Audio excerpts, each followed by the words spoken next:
Bu cümə günüdür biz burada oturmuşuq. Hər birimizdən qiyamətdə soruşacaqlar niyə gəldin? Çoxumuz deyəcək də adət eləmişdik də cümə. Amma hər cümədən qabaq niyyət eləyəsən ki, ilahi özün çağırırsan Quranında.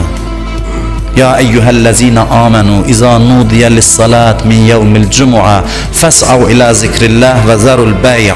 Özün çağırırsan, deyirsən ki, cümə günü namaza çağırıldığınız zaman tələsün Allahın zikrinə və ticarətinizi buraxın, işinizi qoyun bir kənara. Yəni bu anda sən məni burada görmək istəyirsən, istəmirəm ki, baxasan məni görməyəsən cəmaatın içində. Bu niyyətlə insan evindən çıxar.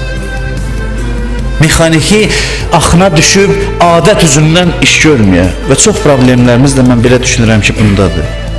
Hər dəfə niyyətinizə fikir verin. Mən sizə bir qardaş kimi tövsiyə edirəm. Özümə deyirəm, hər addımda niyyətimizə fikir verək. Problemlərimiz niyyətdədir. Odur ki, başqa yüzlərlə problem çıxır. Cəmiyyətdə olan bu ixtilafların kökündə nə dayanır?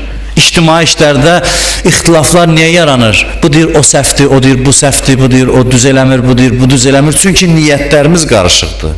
Hərə başını salıb öz işi ilə, ixlasla Allaha görə məşğul olarsa, gözü onun bunun eybini axtarmaz. Məqsəd tərəfdar toplamaq oldusa, mənim dalımda adam çox olsun, onun dalında adam az olsun, adını qoyduq din işi, onda 100 dənə ixtilaf çıxır ortaya.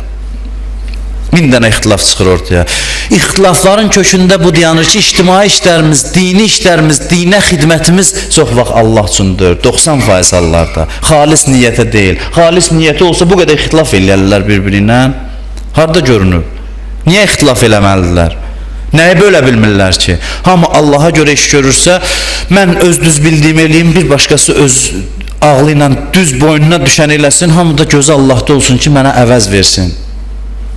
Niyə görə bir-birinin sözünü danışsınlar ki?